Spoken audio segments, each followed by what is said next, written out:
Bienvenue à tous et bienvenue sur ma chaîne Daphné Art Portrait.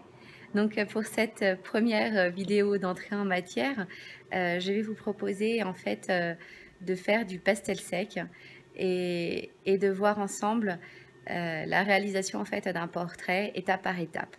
Donc chacun va avoir sa méthode à lui pour le réaliser. C'est vrai que sur YouTube il y a pas mal de portraitistes, de pastellistes aussi, qui présentent un petit peu chacun leur façon de faire. Et bien moi je vais vous montrer ma façon à moi de faire, qui pourrait, j'espère que ça pourra vous aider en fait. Alors, ce qu'on a déjà vu, ce que moi j'ai déjà vu pas mal de gens faire, c'est de commencer dans un coin de leur feuille et au fur et à mesure d'évoluer, et de faire en fait le portrait au fur et à mesure, en fait un petit peu comme on fait une sorte de un tricot ou je ne sais pas, enfin comme une impression en fait. Voilà, exactement. Ça ressemble vraiment beaucoup à une impression couleur, à part que c'est du pastel. Moi, je ne procède pas du tout de cette façon-là. Donc ça, c'est la première partie en fait de cette la première partie de cette technique. Donc il y aura deux autres vidéos qui vont suivre, ou peut-être une seule vidéo, je ne sais pas. Enfin, je vais voir un peu comment ça va s'organiser sur la suite de cette présentation.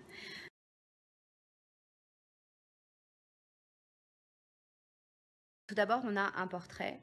Il faut essayer de comprendre que le visage humain, ou enfin, même le visage animal hein, d'ailleurs, c'est toujours pareil, est en réalité en 3 dimensions. Il y a une profondeur, il y a des modelages, il y a des textures, il y a de la fibre des cheveux, il y a de la peau, il y a toutes sortes de choses. Et tout ça, ça doit être essayé, enfin, on doit essayer de le représenter en fait sur du papier qui, lui, est complètement plat. D'accord? Donc en fait, on doit essayer au maximum de modeler le portrait, le visage de la personne, ou même le corps de la personne. C'est comme aussi un paysage, hein, c'est pareil. Il y a toujours un arrière-plan qui est très lointain et on doit ressentir qu'il y a un effet de profondeur, un effet... si l'image est plate, eh bien en fait on a raté notre coup quoi, quelque part. Bon, après ça dépend si ce qu'on recherche, mais on va dire dans le cas où on cherche à faire quelque chose de réaliste, eh bien on va rechercher de la profondeur, du modelage, de la texture, des ressentis, des reflets, toutes sortes de choses. Je ne vais pas faire un travail sur les différents types de couleurs, les couleurs chaudes, les couleurs froides, les couleurs saturées, pas saturées, etc. Il y a pas mal de vidéos de super méga spécialistes qui ont fait des choses incroyables. Par exemple, Florent Farge, je crois, il a fait une ou deux vidéos sur la couleur. Il y a la peinture à l'huile, c'est facile. Aussi un autre peintre à l'huile. Il a fait une ou deux vidéos expliquant parfaitement les couleurs chaudes, les couleurs froides, les nuances et tout. Franchement, allez les voir, ça, vraiment ça vaut le coup. Moi, je ne vais pas parler de ça, on va prendre en compte qu'on sait à peu près tout ça. Ce qu'il faut simplement se rappeler, c'est l'idée de la complémentarité. Donc, il y a vraiment des couleurs chaudes, des couleurs froides, et il y a des complémentaires. Par exemple, le jaune, ça sera le violet, le rose, ça sera le vert, etc. Et ça nous sert énormément quand on fait des portraits parce qu'il y a, et d'ailleurs même comme on peut le voir là sur cette vidéo, une zone claire, voilà, qui est bien lumineuse, on voit après ma main, et puis une zone qui est bien foncée, c'est cette partie-là.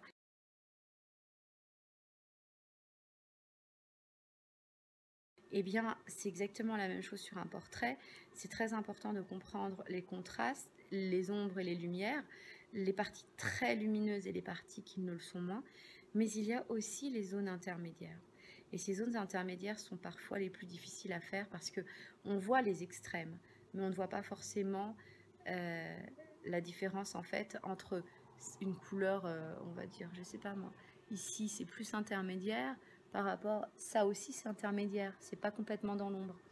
Donc il y a des différents types d'intermédiaires. Donc je vais essayer de vous expliquer un petit peu comment je procède pour obtenir en fait un résultat qui est dans le réalisme. D'accord? Donc je procède en 4 étapes exactement. La première étape, eh bien, c'est la réalisation du croquis, de la base, qui va me permettre en fait de commencer à peindre. Alors là, aujourd'hui, ça sera sur le pastel sec, hein, je ne fais pas sur l'huile. L'huile, c'est un petit peu différent, même si l'huile aussi, je réalise un croquis. Je ne suis pas encore au niveau d'avoir une feuille blanche et hop là, on y va avec le jus. C'est extraordinaire. J'ai vu des vidéos de personnes, de portraitistes qui font ça directement comme ça. C'est incroyable, c'est vraiment génial. Non, je ne suis pas à ce niveau-là. Donc je suis encore au niveau du petit croquis. Et je pense que je vais rester un petit bout de temps avec ce niveau-là, mais en tout cas, voilà. On fait le croquis. Alors, je vais faire une vidéo par la suite qui va vous expliquer comment je procède pour faire mes croquis. Il y a plein de méthodes. Il y a des méthodes vraiment très faciles et puis des méthodes qui se prennent plus la tête, mais en tout cas, il y a plusieurs méthodes. On arrive à obtenir, quelle que soit la méthode que l'on choisit, à obtenir quelque chose de vrai, de bon. C'est aussi un exercice, un très bon exercice à faire.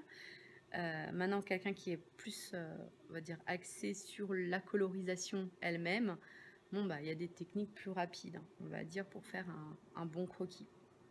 Ça, c'est la première des choses. Donc, c'est la première étape. Quand mon croquis est fait et qu'il est à l'échelle que je souhaite, qui est bien cadré par rapport à la feuille et tout, ma première étape au niveau colorisation, eh bien, c'est la pose des couleurs, mais de façon assez grossière. C'est-à-dire que je ne vais pas du tout m'attacher à des détails.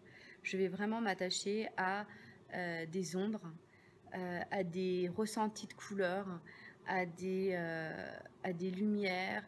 Alors, je commence toujours par ce qui est plus foncé. Je sais qu'il y en a qui font l'inverse, mais en tout cas, moi, c'est comme ça que je fais.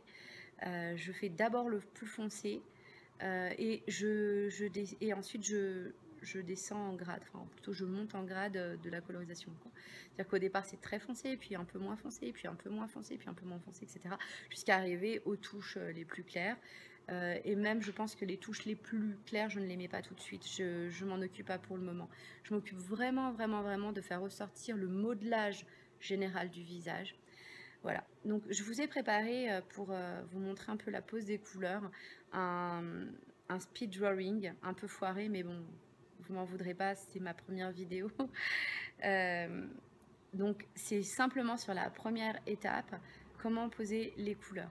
Alors simplement, moi je ne vois pas très bien. Donc à cause de ma vue, j'ai dû pas mal m'approcher, surtout quand je devais faire des détails. J'ai essayé au maximum de m'éloigner, mais après ça sert à rien, sinon je fais n'importe quoi. Donc malgré tout, si je vous le propose, le speed drawing, c'est qu'on voit quand même quelque chose. La vidéo en total, elle dure 1 heure. Et bien sûr, je vous l'ai mis en accéléré. C'est logique puisque c'est pas très intéressant de voir ça en temps réel. C'est simplement pour vous montrer comment j'ai procédé pour mettre les points forts, les points lumineux, les points plus sombres. L'essentiel en fait, c'est que on voit globalement comment à partir de rien ou d'un simple croquis, en fait, on obtient quelque chose qui est quand même assez sympa à la fin, même si c'est pas fini. Voilà, la deuxième vidéo va vous présenter plutôt la mise en couleur. Non, pas la mise en couleur, l'accentuation en fait des couleurs, de rentrer un peu plus dans les détails, etc. Et puis enfin, le travail réel du détail. Donc ça sera le projet, le projet pour une prochaine vidéo, de façon bien sûr à terminer ce portrait. Voilà, donc le portrait que j'ai choisi est celui-ci. Il s'agit en fait d'une personne qui est connue dans le monde religieux juif. C'est le rabbi Schmertzon, le rabbi du Lubavitch.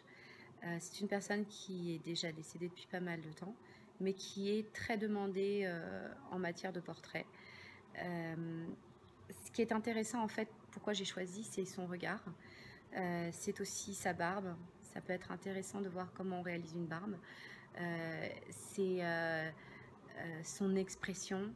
Il y a aussi un chapeau. Donc quand on fait un portrait, bah ouais, on a plein de choses sur les cheveux. Il y a beaucoup de... Il est en mouvement en fait. Je trouve que la photo est assez expressive. Et puis il y a pas mal de travail à faire sur la pilosité. Donc ça, c'est des exercices qui sont intéressants. Et puis faire une personne âgée, a un intérêt, heu, c'est que pour débuter, en fait, c'est pas mal. Pourquoi? Parce qu'il y a des rites d'expression, il y en a pas mal et les rites d'expression, il y a différentes couleurs, il y a vraiment des choses qui sont très marquantes. Voilà, on n'a pas forcément ça avec un bébé, au contraire. Un bébé, i comme, va dire, quelqu'un qui je pense, il faut qu'il ait une bonne mine, il faut qu'il soit les joues roses, il faut qu'il soit bien qu'il soit en qu'il montre une qu'il soit en bonne santé et cetera.